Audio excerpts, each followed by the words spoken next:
राजकारणी, पोलीस आणि 2 नंबर. आज सर्वच लोक बोलतात महाराष्ट्राला बिहार करता का, UP करता का. महाराष्ट्रात गुन्हेगारी वाढलेली दिसत आहे, हे सर्वांनाच समजतं. सर्व लोकांनी माहिती झाले की दिवसेंदिवस गुन्हेगारी वाढत चालली. परंतु गुन्हेगारी वाढत चालली का? गुन्हेगारी वाढण्याला कारण काय? राजकारणी लोक कुठे इंटरफेअर करतात, पोलीस लोक कुठे थांबतात, 2 नंबरवाले लोक कुठे हे करतात. त्याचा जर आपण अभ्यास किंवा माहिती घेतली तर एकंदरीत असंच समजून येते की महाराष्ट्रामध्ये गुन्हेगारांना पाठीशी घालणारे राजकारणी आणि पोलीसच दिसत आहेत प्रत्येक ठिकाणी. आम्ही जर कल्याण डोंबिवली महानगरपालिका क्षेत्रामध्ये घेतलं तर आम्ही काही पोलीस स्टेशनला अशा तक्रारी करून देखील बघितल्या.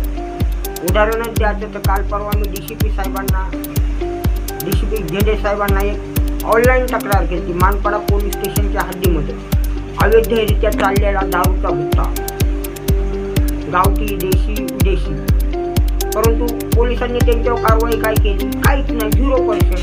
त्यांनी फक्त पोलिसांनी त्यांना बोलवलं आणि लगेच सोडून दिलं. धंदा बंद नाही. त्या धंदेवाल्यासाठी एखाद्या राजकीयांचा फोन आला असेल सिनियर PI तिथे गप्प बसले. त्याच्यानंतर आम्ही रामनगर पोलीस स्टेशनच्या हद्दीमध्ये चालणारे गांजाचे धंदे, पास सेंटरच्या नावाखाली चालणारे देह विक्री केंद्र बऱ्याच ठिकाणी चालू आहे.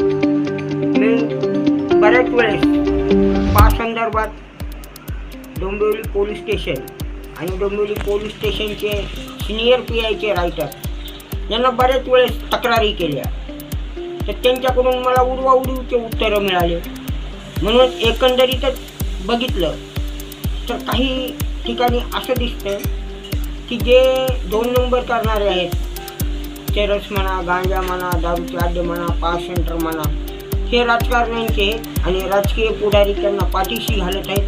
सर्वसामान्य माणसांनी जर एखाद्या व्यक्तीला साधारण एक सुई जरी दिली तर पोलीस त्यांच्यावरती एवढे तुटून पडतात की त्यांना एक सुईसाठी जेरी सांगतात.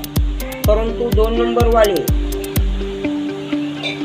यांनी जर काही केलं तर पोलीस त्यांना पाठीशी घालतात. म्हणजे तक्रारदार आहे त्याला समजवण्याचे प्रयत्न करतात. अरे जाऊ दे रे, सोड रे. यामुळे मी तमाम महाराष्ट्रातील जनतेला असं सांगतो की मित्रांनो, गृह खातं आणि पोलीस खातं हे कुचकामी ठरलेलं आहे. गृहमंत्री देखील कुचकामी ठरलेले आहे. त्यांचा पोलिसांवरती अंश राहिलेला नाही. म्हणून पोलीस हे 2 नंबरवाल्यांना पाठीशी घालत आहेत. परंतु मी विरोधकांना पण विनंती करेल की विरोधक पक्षांनी पण जे महाराष्ट्रामध्ये गुन्हेगारी वाढत चाललेली आहे ते गुन्हेगारी कमी करण्यासंदर्भात विरोधकांनी देखील पाऊल उचलले पाहिजे. आणि डोंबिवलीसारखं शहर हे महाराष्ट्रामध्ये म्हणतात, पुणे हे शहर विद्याचं माहेरघर म्हणून एकेकाळी ओळखलं जायचं. परंतु आता तिथं विद्येचं माहेरघर आहे की गँगवारांचं माहेरघर आहे हेच काही समजत नाही. त्याच धर्तीवर आमचं डोंबिवली शहर हे सुशिक्षित नगरी म्हणून एकेकाळी ओळखली जायची.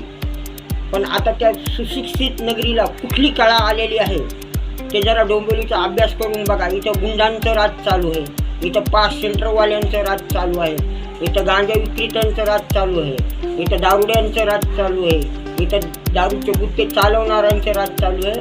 आणि पोलीस आपले हात जोडून बघ्याची भूमिका घेत आहेत. धन्यवाद.